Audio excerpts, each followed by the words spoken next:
Decía Eloy Torres cuando analizaba el tema fronterizo, Caracas-Bogotá, de la dificultad para las poblaciones como las del Táchira en esta situación tan difícil. Por cierto, tenemos hoy al alcalde de La Grita, Lirio Guerrero, quien va a conversar también de la perspectiva de un alcalde que maneja un distrito tan importante y un municipio, además dentro de una ciudad muy turística, y está el Santurista de La Grita, y conversaremos sobre el tema de ellos en la región y las dificultades que tienen.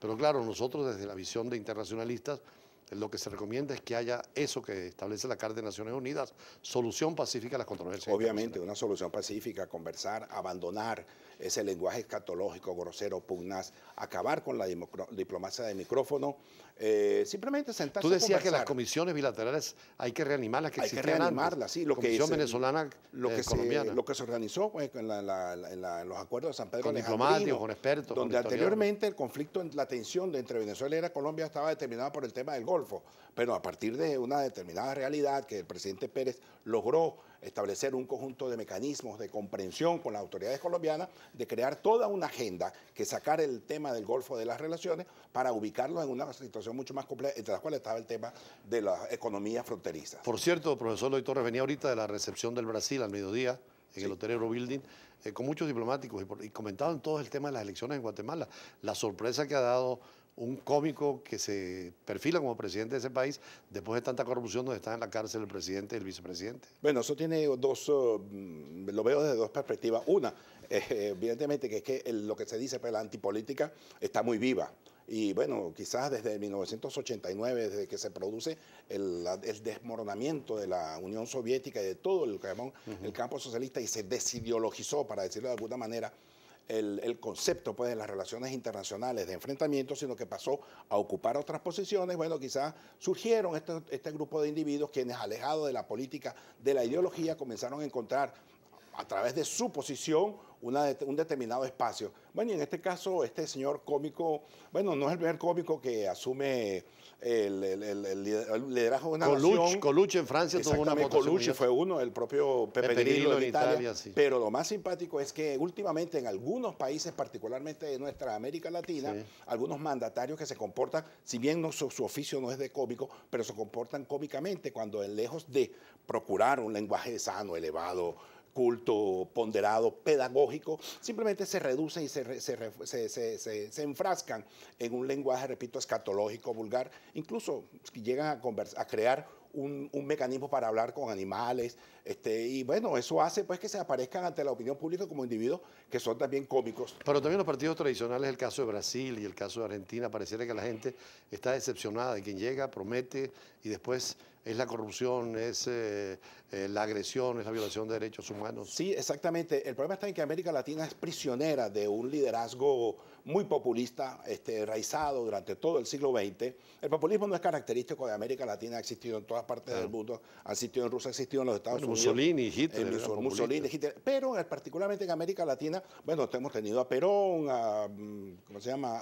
A Rosas, en Paraguay. Hemos tenido un conjunto de líderes que han sido demasiado populistas y que han fundado su liderazgo sobre la base de una excesiva capacidad de prometer y prometer y prometer y no llevar a ninguna parte. E incluso se visten con el traje nacionalista, se agarran una espada liberadora para convertirse en unos héroes y resulta pues que otros asumen con una barba y un tabaco y se convierten en los grandes caudillos en el Caribe y exportan su modelo.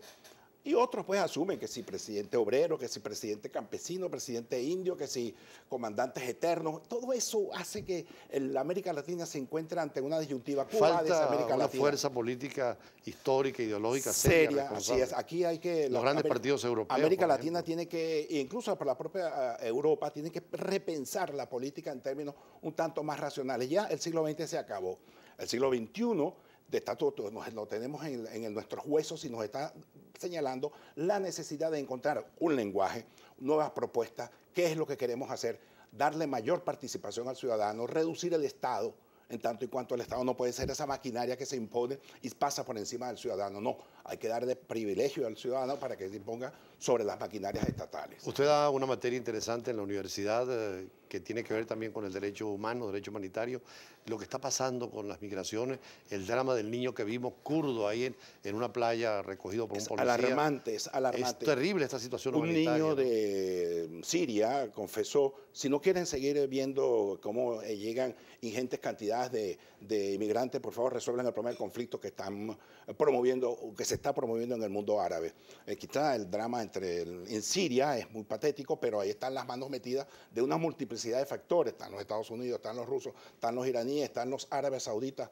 En fin de cuentas, ese es un escenario, ese es un campo de batalla, un campo de batalla donde similar. hay que tener cuidado desde acá de no inferir o dar juicios, porque es una situación muy particular y hay que conocerla muy a fondo. Por supuesto, y sobre todo porque nos pareciera que Siria se está convirtiendo un poco en la España de 1936 y 39. En España murieron 900.000 personas a raíz de esa guerra. Guerra absurda, Franco, sí. Una guerra absurda, pero en la que participaron todo el mundo. Que Stalin, generó una Hitler, dictadura terrible. Mussolini. ¿No? En este caso, en Siria, en el Medio Oriente en general, que todo el mundo, entre ellos usted, embajador, habla de la primavera de Praga, claro. de árabe, y yo digo que eso es un infierno árabe. Bueno, que empezó siendo la primavera. Arden las arenas. Empezó siendo la primavera. Sí, así es. Por cierto, yo hablaba un periodista español en el país, la primavera guatemalteca, si eso no puede llegar a otros países también en el despertar de pueblo, más allá de las fuerzas políticas. Ciertamente, pero hay que tener cuidado con ese despertar, porque sí. Nosotros hace 16 años aparentemente despertamos, entramos en un túnel también, de donde todavía no hemos podido salir. Bueno, pero la primavera árabe de todas maneras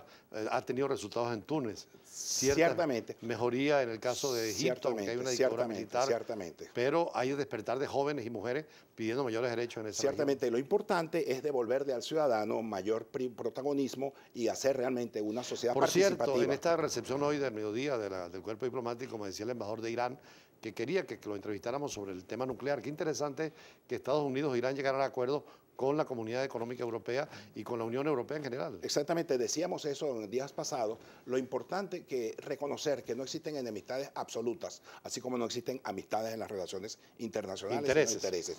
Irán tiene un interés muy particular y los Estados Unidos tienen un interés muy particular. Llegar a un entendimiento, y creo que eso lo va a lograr con otros factores, por cuanto Irán está, nos guste o no nos guste, está prácticamente vistiendo el traje de una potencia emergente en el mundo de las relaciones internacionales. Por cierto, mañana sus alumnos se gradúan de la Escuela de Estudios Internacionales en la Universidad de Santa María. Sí. Hay un gran acto, usted ha sido profesor de ellos. ¿Cómo ve esa generación de jóvenes que están incorporándose para la vida diplomática en el futuro? Son unos muchachos que, por cierto, algunos hay excelentes estudiantes, excelentes alumnos, tipos muy formados, incluso que escriben algunos.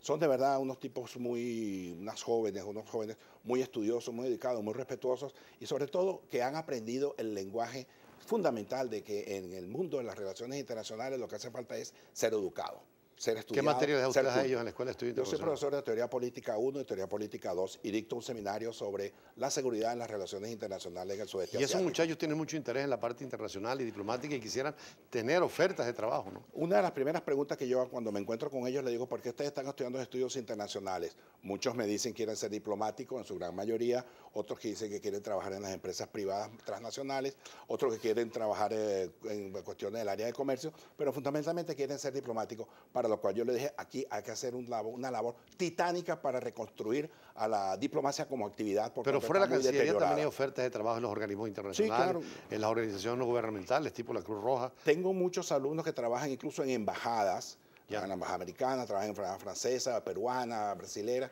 exalumnos que están dedicados y que trabajan en empresas multinacionales. Aquí hay dos escuelas nada más de formación de diplomáticos, la Central y la Santa María. Y la Santa María, así es. El acto de mañana es la Santa María. Es de la Santa María, así es. ¿Quién es el profesor, por cierto? El padrino, el profesor Abraham Clavero, un ¿De qué funcionario materia? de carrera. Creo que él daba Derecho Consular y creo que estaba dando algo vinculado al tema. Hay un padrino que siempre eligen, pero también un estudiante que es el que ha tenido el que va a hablar, sí, creo que va a ser la futura ya licenciada de apellido Mizrahi, ¿no es? Mizrahi, sí, exactamente ella. Ellos terminaron también en la carrera ahorita, les dan su diploma, ¿pueden hacer posgrado inmediatamente? Inmediatamente pueden hacer posgrado. Yo les he sugerido a muchos de ellos que hagan un posgrado en el IESA, en el sentido que hagan un posgrado del manejo de la gerencia, porque a este país lo que le hace falta es gerencia, una visión compleja, una visión, digamos, muy seria, ¿no? abandonar los esquemas ideológicos, la verborrea izquierdista y que politizada. inclusive Cuba, a pesar de todo, tuvo un cuerpo diplomático muy Tiene un excelente. cuerpo diplomático. Usted fue diplomático en Cuba, ¿no? Tiene un cuerpo diplomático de primer orden. Y Rusia también mantuvo Rusia la ni se diplomacia. diga, Rusia siempre ha tenido unos diplomáticos de primer orden. E incluso los chinos, todos los países estos, los únicos que han maltratado el oficio del diplomático hemos sido nosotros en Bueno, hay Venezuela, tiempo para hacer lamentablemente. cosas mejores. Bueno, muchísimas gracias, Eloy Torres, profesor universitario. Tenemos ahora a Lirio Guerrero, alcalde de la ciudad de La Grita, y para hablar el tema que planteaba también el profesor Torres, de la frontera. Él es alcalde, está viviendo los problemas cada día y es bueno escuchar de parte de ellos el testimonio de esa vivencia diaria. Ya regresamos.